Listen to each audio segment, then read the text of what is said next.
Hey, Rick Sayes here. Welcome to another episode of the Outdoor Biz Podcast, where I hope to provide entertaining conversations with retailers, brand managers, athletes, executives, and others in the outdoor biz to get their stories, tips, strategies, productivity tricks, and ideas that you can apply and take your career or business to the next level.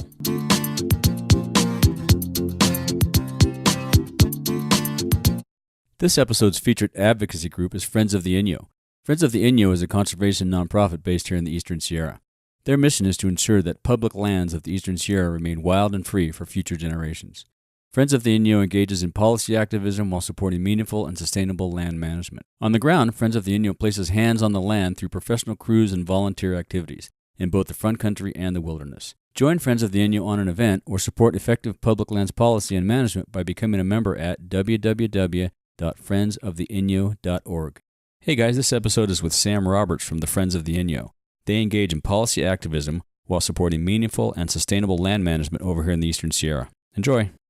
Hey guys, today I'm speaking with Board President of Friends of the Inyo, Sam Roberts. Welcome to the show, Sam. Thanks, Rick. It's great to be here. Good to have you. We're sitting here out by Horseshoe Lake in the Lakes Basin of Mammoth. It's a beautiful day, watching some cool thunderclouds build up. It's awesome. Indeed it is. Yeah. So let's start with your first exposure to the outdoors. What was that? Yeah, well, I was lucky enough to have parents that just loved the outdoors and loved to camp, so much so that when I was 3 or 4, my dad took a job working at a processing plant that's the skeleton of which still remains near Owens Lake. Oh, really? And yeah, we lived in a tiny little hamlet called Cartago. Wow. Yeah. That is a tiny little hamlet. It is. If you blink on 395, you're going to miss it. But actually, my first memories of life are sweeping snow off our driveway. Wow. And then we used to take walks through the desert there at the foot of the Sierra. So those first formative experiences there were, I think, set my path. What ages were you when you lived there? Yeah, I was 4 and 5, and then we moved back to Southern California. Okay. To go to the schools there. So you didn't go to school down there? No, I didn't go to school there, but I have vivid memories of being there. That was a tiny little place. Still, I mean, it's barely existence now. Yeah, and back then it was. You can imagine it was like the Wild West. I can imagine. Yeah. Yeah. So and then that led, of course, we would go camping monthly.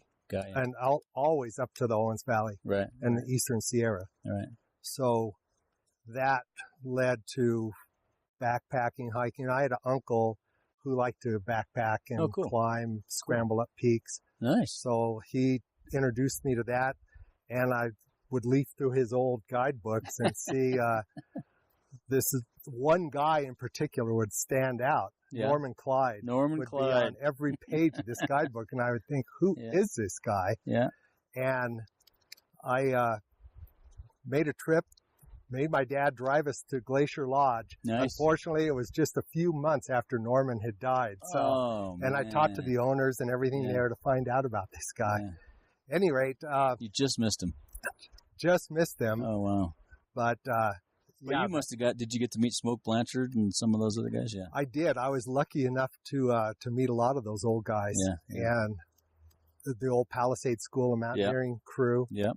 Doug Robinson. Doug Robinson. Yeah, John Fisher for sure. Yeah. But I started climbing, and then this was in the early to mid-70s. Yeah. I joined the Sierra Club, which at that time was really more of an outings organization than environmental. Right. There was that environmental side of it, but they were really two distinct parts. Right. And they did a lot of Bob Truesdale, a buddy of mine, was a member of those guys. They did a lot of backpacking, climbing. Yeah, and I joined the rock climbing section. Gotcha. Yeah. And what was great was going to Talkeet's Rock and climbing with John Mendenhall. Wow. Royal Robbins, Warren Harding. Yeah. These guys I would read about. Yeah. Here they were in flesh and actually tying in with them and learning how to place gear and stuff from them was, it's like shooting hoops with Michael Jordan. Right. So from that, then they also had the ski mountaineering section. Yep. And a Sierra Peak section. So Yep. I started climbing peaks. And then with the ski mountaineers, I was taken under the wing of Barbara Lilly. Oh, okay. And Barbara, at that time, she was my idol. She had this old station wagon. We would load in there. She would put sandwiches wrapped in foil on her manifold of her car. We would drive up. By the time we got to Mojave from Los Angeles, those sandwiches would be nice and warm. The cheese melted. Oh, So that would be dinner. We would drive right up to the Chair 2 parking lot, and she would park there and just bivvy in the back of her station wagon. Wow. She was hardcore, and she taught me how to ski. That's awesome. And I just thought watching her ski was just poetry in motion. She's a beautiful, graceful skier. Yeah. And I thought, what a perfect metaphor for life, too, to live a graceful life in the mountains. Right. And what was even better than watching with her and hanging out with her was hearing her stories. I can imagine. You know, I think she was the third woman to climb Denali. Wow. She did the first female ascent of Mount St. Elias. Wow. And she just had tons of rock climbing stories from back in the day. Right. That's So, awesome. That really formed this. And how old were you when you were doing that? Yeah, I was about 19. Okay, so your formative years, yeah, exactly. Yeah. Just young, and the world was my oyster at that point. I was started to go to UCLA, but something happened along the way. I got a phone call from a guy named Sheldon Muma, and Sheldon asked me if I wanted to go climb in the Rockies. He and I had climbed a few peaks here in the Sierra, done a little skiing, and spend the summer up there. Sure. Yeah. So that was Heck it. was I had cool. to drop school. That's right. And I can't tell you how many times I've quit jobs, dropped school to go on some trip. Well, and I was doing construction work. I was a stonemason. Yeah. So I would do bricklaying and stonemasonry. Yeah. So, and I could pick and choose my work. There was always plenty of work. And it kept me outside and at least handling stone in some form. Yeah. So we went up, loaded up his old Volkswagen van, drove up to Canada, and we climbed Mount Robson. Wow. We spent a couple weeks in the Bugaboos. Wow. Tried to climb Mount Assiniboine. I almost got killed on the north face. Hit by a rock. Oh, jeez. And we climbed the Mount Andromeda, the Sky Ladder route. Wow. And all this was done on our old antique gear. I look back at this stuff now, we were like cavemen. Yeah. Old ice axes and old leather boots and lots of wool. Yeah. And, no rain gear that would just rain inside of you. Right. That was just before Gore-Tex. Anyways, while we were on that trip, we started talking about, okay, this has been a great summer. We get along pretty good. What do you want to do next summer? Let's plan something. Yeah. And he said, well, let's go to South America. And I said, well, that sounds great, but what about Asia? Oh. And he said, let's do it. So he single-handedly looked into getting all the permits and going through all the red tape to go to Afghanistan. Wow. Because we'd heard of this mountain called Noshak. Yeah. It's 24,580 feet, so it's about 7,500 meters high. And that consumed my life for that whole winter. Yeah, just training and getting ready for that. Planning and Oh, yeah. We'd come up and, do crazy things. How did you find out how to plan? I mean, there were no, like today, you go on the internet, you can find out everything. But back then you had to write letters, talk to people who had been. That's right. And that's what we did. And the American Alpine Club was you go, right. That was just a huge resource for us. Yeah. And that really got us connected with people over there.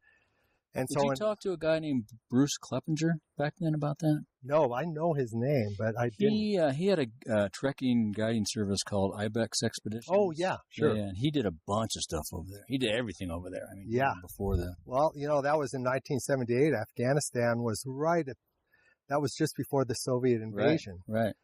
So we were lucky enough to get in there. we got over there. 7 of us went, just friends. Wow. Put it all together. Yeah. We got up and got to our base camp, 15,000 feet, climatized. We eventually climbed the peak, which was pretty straightforward. There was about a section of 500 feet high, a 500-foot high rock band that was 5'7". A couple of moves, and at 23,000 feet, that with our packs. Oh my God! I know. Well, you were young. That's right. You know. Yeah. And the summit then was so close. Yeah. So you had no fears back then. No fears. And so we climbed the peak, and as we were coming down, Sheldon and Kes Teeter, a friend of Sheldon's, were moving awfully slowly, so they didn't make the top that day. And we asked them to just come on, let's talk them into coming, turn around, come back with us, go up the next day. The rest of us had to go down. We were completely out of food. Between 3 or 4 of us, we had one energy saltine bar. cracker. Yeah, like a Snickers. And so we left them our fuel, and they said, okay, we'll go try it again. We got down to our base camp the next day, all the way down into thousands of feet of descent. Yeah. That night, I guess it was be the next night, 2 Austrians came racing down. We could see the headlamps coming down. We saw the headlamps and thought, oh, there's Sheldon and Kes. Right. Turns out it was 2 Austrians that had found their bodies. Oh. So they had fallen down this steep icy couloir and died right there. So we had to reascend. We took some photos, got back to Kabul. We're accused of leaving 2 spies. Oh, jeez. So we got the hell out of there. Right. And it was just shortly after that our ambassador to Afghanistan was killed, and the Russian invasion started that. Wow. Just shortly after. That's terrible. Anyways, so the reason I'm going into such detail on that story was such a young age, and that was such an important trip for so many reasons. Just being exposed to this different culture, big mountains, total commitment to a mountain. Right. To being in the mountains and to that objective. Right. And then, of course, the survivor guilt. I didn't know it at the time, but that I felt for coming back. And here I left one of my best friends there. Yeah. Jeez. And Kes, of course, the 2 guys, the only 2 on the trip that were married. Oh, wow. And had kids and everything. Right. So. Oh, wow. Yeah. So, after that, So you continued on a life in the mountains, I mean, you've been continued on. Yeah. You know, it was time for some self-examination there. Yeah. But it was obvious that my path had been set all those years ago. Yeah. So that's awesome. Yeah, it was really. It still is very bittersweet. Oh, I've our good friend Alan Bard, who, of course, like a brother to me, and then a couple other folk. It happens to a lot of us. It doesn't minimize the impact at all. No, I think it happens to all of us that spend any time in high places like doing the things high, we wild do. Places, yeah. Anyways, after that, I started working a little bit at A16. Right. I learned through Kenji you're an A16er. I did not know that. Yeah. That's where I met Kenji Hartunian. Yeah. And that's, 40 years ago, 35 years ago. It's amazing. Kenji and I have stayed close all this time. That's awesome. Then started guiding at Joshua Tree. Okay. And for several years, around 89 to 94, was a guide there at Joshua Tree for Joshua Tree Rock Climbing School. Cool. Mark Bowling. So Mark and I would take people out all the time. And how did you get to Mammoth? Yeah, well, I'd been coming up here forever. Right. So while I was guiding, I had some clients that wanted me to do some commercial photography for them in Los Angeles. And I had no clue of how to do it, but I committed to it because I knew this sounded interesting. Right, it could be, something different. Yeah. So I committed to it and figured it out. And that led to doing a lot of commercial photography, had a big studio. Wow. And in 1994, had one of the first digital backs, a leaf back Oh, okay, yeah. Mm-hmm. that actually that had a color wheel on the front of the camera, and it would take 3 photographs. Wow. Red, green, blue. Okay. And then it would sandwich them together. Oh, interesting. Kind of the Jed Clampett method of photography. But it was wild. It was the Wild West. It was so fun because it was the early days of digital photography. And you had a commercial photography career for quite a while. That's right. Yeah, I shot a lot in the studio and then sold that. What'd you shoot in the studio? What kind of? Oh, all products, all kinds of stuff. Yeah. Furniture, glass, anything. people, corporate stuff, annual reports. And wow, cool. Yeah, it was interesting. Fun time. Yeah. It was a good time to be doing that. But man, getting out from the outdoors was just, I would still go get out all the time, but not with the same level of commitment and lifestyle. Yeah, I think we all go through that. I was teaching at an outdoor school and got connected to some guys that were river guides, and that really, sealed my fate in the outdoors. Once I learned how to be a river guide, that was all I wanted to do, Yeah. And the best years of my life were river guiding in the summers, working at A16 in the winters, and living out of my truck. It was awesome. Isn't that awesome? But then you realize, God, I'm not making enough money or whatever, so you go get a real job, so to speak. Yeah, and then my midlife crisis. I think a lot of us had midlife crisis at 25. Get a job, quit the job, go do some more guiding. Back and forth. And I kept shooting all the time for, especially for Boreal. Okay. I met Steve West. Oh, cool. When I was guiding there, and that whole back then, Boreal just had the greatest shoes. Those Aces. I still have a pair. Yeah.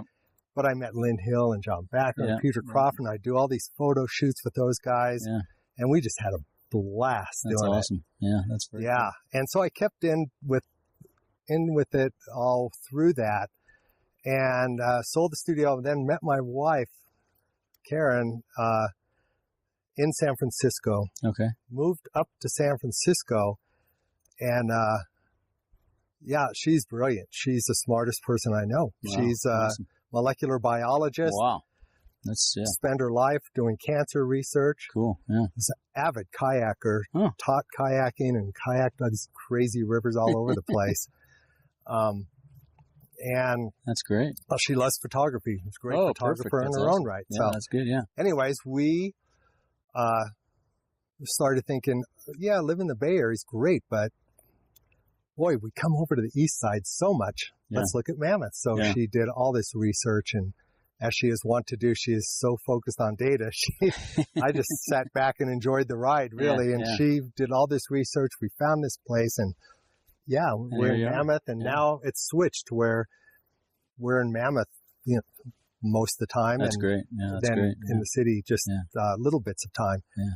And here we are. So you've been connected with Friends of the Inyo for a while. Why don't you tell everybody a little bit about Friends of the Inyo in case they don't know? Friends of the Inyo is the go-to organization that's doing conservation work in the Eastern Sierra. We do exploration, stewardship, and education, all here from Death Valley all the way up to Bridgeport and beyond. We're especially proud of our stewardship program. And we've just started a new program this year with trail ambassadors. Oh, right. So we've been working very closely with the Forest Service, who's the principal managing agency here in the East Side, to do. Now with Inyo, or do you also do work with Toyabe? We do a little bit with Toyabe. Okay. Mostly Inyo, though. But mostly the core of our work is with Inyo. Got you. Okay. Yeah.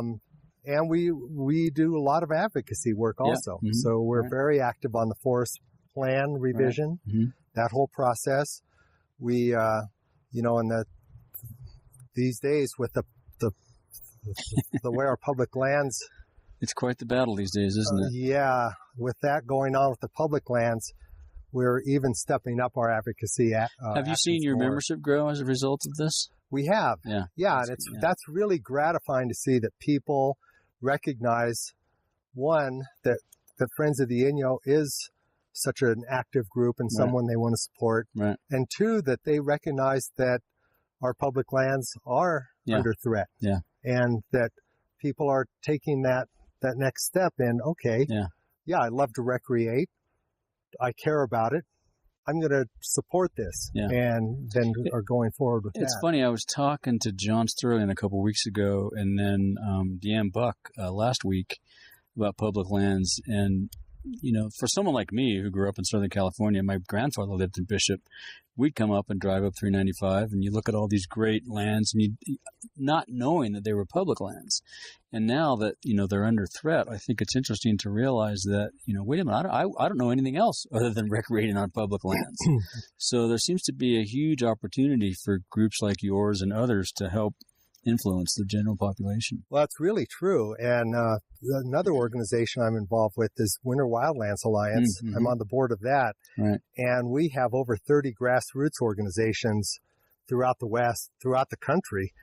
And we deal just with human-powered winter sports and advocacy and keeping the public land public with a thrust on winter. Right. So keeping winter wild is what we do. And we've seen the same thing where the public is all of a sudden starting to take an interest in public lands, where before they took it for granted, didn't know who the public agency is that manages the land. Right.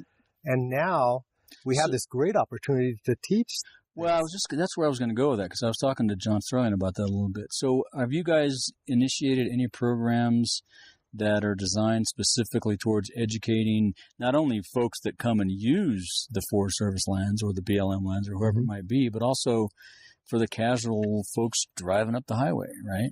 Is there any kind of what we've done, this Trail Ambassador program I mentioned earlier, there are just 2 of them now. Next year we're going to expand it because it's been so popular. That's great. But they go out on the trail, and not only do they do minor stewardship, they are engaging the public. And when they engage people, they are That's great. disseminating all this information about who the agency is, what issues are going on here, what they do, what you do, exactly, what everybody's role is, what everybody's role is, and how everybody fits together. That's great. So it's been really great that way. Yeah, no, I think that's a huge opportunity. I remember when I was guiding on the Kern River, I forget who the group was, but somebody was going to come and put in a dam somewhere upstream, and all of a sudden all the rafting companies, you know, gave a presentation every night at the camp over dinner about what was going on and why we didn't want that to go on and why this public lands needed to be saved. So that's right. And wasn't it great this summer at Outdoor Retailer to see everyone come together in support of public lands? That was just an amazing thing to witness. Yeah, that's awesome. You know, before it seems like there would be athletes, young people would go out and have these intense experiences. Then as they grew older, they would morph into this role of advocates. We've seen it time and again. John Muir, David Brower, Galen Rao, who we talked about earlier. Galen is a perfect example of that. Had these wild experiences, but then used those experiences as a foundation to build off of. What we saw at Outdoor Retailer was that whole process compressed. So you have Alex Honnold, who just free solos El Cap. Still blows my mind to say that. Jeez. Free solos El Cap. Just a few weeks later, here he is at Outdoor Retailer talking about the importance of public lands. Something that wouldn't have happened before. No, and it's obvious. I mean, I think, you know, on some levels, it's very frustrating what the administration has done and are doing, but on another level, they've woken the giant, right? It's like, you guys, I'm sure you realize who you're pissing off, you know? So before, when I first started climbing, as I said, it was in the mid-'70s.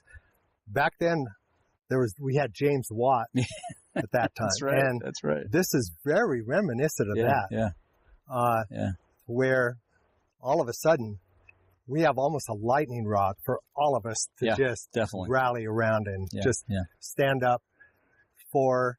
Well, I'm glad to see that a lot of these groups are starting to work together. I learned the other day from Stacy Bouet about the Outdoor Advocate Network that has just begun. And I think, those kinds of things, to coalesce all these, because there's a lot of different groups, Friends of the Inyo, Conservation Alliance, Outdoor Industry Association, all these groups.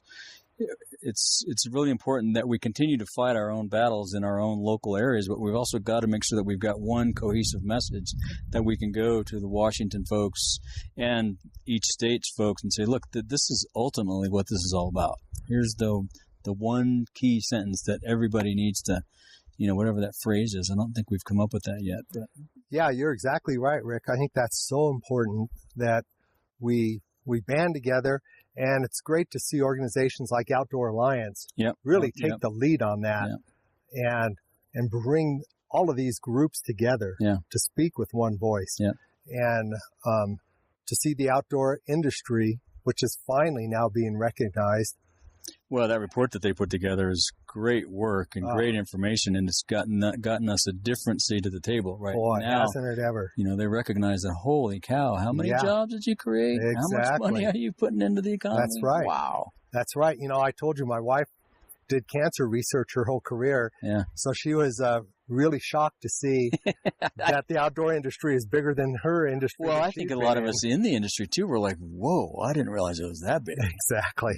$800 billion, I think, is the number. Man, over $800 billion. Right. That's amazing. So tell us about you've been with Friends of the Inyo for quite a while now, right? 3 years or so. Okay. Yeah. Any other initiatives other than the trail stewards that you guys are working on moving forward? Well, just really expanding our Some of your voice. interpretive programs, by the way, are great. I went on a walk in the tablelands to look at some of the petroglyphs with Greg Ben. Haverstock. Man, that was a great time. Yeah, so that is exactly it. We're just making our voice a little louder. Cool. So we're going to have more of a presence in Sacramento. We're going to be in Washington. We meet with our local representatives now. Yeah, great. We have strengthened our relationship with the Forest Service and BLM. Awesome. We are working closer with other organizations in the area. Yeah. We have a new executive director, Wendy Schneider, who's just a dynamo. Great. And it's all I can do to keep up with her. That's good. And she's really taking us to that next level. Excellent. Yeah. And it all has to come together. The fundraising arm, the advocacy arm, the exploration, all of these things weave together. And it's all an integral part with the agencies, with the politicians. And the way we're viewing a lot of this now is through the lens of outdoor recreation. Yeah. We're seeing now that, hey, this is why most of us came here in the first place. Exactly. Yeah. And what keeps us here. Well, I'm glad to see that the outdoor industry definition is getting a little more broad. For when we started, it was very much mountaineering, backpacking, those kind of things. Yeah, right. It was all about Everest, right? And now it's encompassing outdoor photography and bird watching, mountain biking. Because you're right, all these people. Even though us as an industry, someone has said this before, so this is not my idea on the podcast, but it's the consumer looks at the outdoor recreation industry as a multitude of activities that they can go do, whereas the outdoor industry for years was very focused. And now that we're taking a more broader approach, I think it helps us engage a broader audience. So. Yeah, it sure does. It really does. And I think bringing all these, what used to be fringe sort of activities all together. I remember when those crazy mountain bikers were starting back in the early 80s. What are those guys doing? Yeah, don't even mention those guys. Yeah, exactly. And it makes this all part of the tribe. Yeah, exactly. All it's doing is bringing the tribe together. Yeah, and give one collective voice. That's exactly. Right. Yeah, that's awesome. So any advice on, not only listeners, but other folks that may be just joining the conversation, how to get involved? First and foremost, just get out. Yeah. Really. Get outside. Yeah, just get outside. Like I said before, you look to people like David Brower, John Muir. These guys, they're icons in conservation. Yep. They started by having these wild, intense experiences outdoors, Right. and that just manifested itself up. So Right. I would say first and foremost, get out, sleep out in the dirt, dirt bag it for a while, see if it's really for you. It's not for everyone. Right. And if it is, run with it. And you don't even have the dirt bag it. I mean, if you go, you come up to Mammoth, get a hotel room, and go hike on a trail. Well, that's the other thing. You don't even have to come to Mammoth. Go to your local park. Your local park. Mm-hmm. Just, get out and just, like Yvonne Chenard said, let a bird shit on you and, get out on where it's real. That's right. And it'll change your perspective. I agree. Yep. And how do you think, let's see, we already talked about that. What other outdoor activities do you participate in? You still mountain bike? Still mountain bike, yep, almost daily. Ski over 100 days a year. Wow, awesome. Mixed, in the backcountry and on the lifts here at Mammoth. Still backpacking, fly fishing. Nice, yeah. Yeah, now I just got back from a couple of weeks. We were in Hawaii. And I cannot wait to get up on a stand-up paddleboard. I really want to get into that. I used to surf years ago. Yeah. And so I think that looks fun. Yeah, getting back on the ocean again looks pretty fun. I haven't tried that. Have you fly fished in the surf yet or not yet? Saltwater? Oh, my God. No. That's fun. Yeah. Those fish are huge. That changes your perspective. All the saltwater fly fishing I've done, man, that becomes addicting. It's great to catch trout up here in Mammoth and other places, but boy, when you get a big old, bonefish or a redfish or something on the line, whoa, man, that's very fun. That sounds just great. Yeah. So how about some of your favorite books? Favorite books? Well, I just read one. Okay. That is one of the best books I've ever read called Barbarian Days. Oh, wow. I haven't heard of them. Yeah, it's... I'll look that up and put it in the show notes. Yeah, it's a Barbarian Days, a life of surfing, something like that. Uh-huh. And the author is a writer for the New York Times. Okay. It's just a great book. Cool. Yeah, coming of age, but you don't have to be a surfer to appreciate it. It describes our lifestyles of this tribe that we've been talking about to a T. Yeah, we've all come of age in different activities and aspects, but exactly. And I would highly recommend that book. We'll put a link to that in the show notes. Great. Yeah. Do you give books as gifts very often? I do. One that I give a lot is Flow. Flow. I don't know. It's called Flow. The author's name is about I'll look it up. 20 letters long. I'll look it up. It's one of those names. It has 3 consonants and 19 vowels. Yeah. But it starts with the C. It's Flow. It's how to live an optimal lifestyle. Oh, cool. And it talks about the flow state.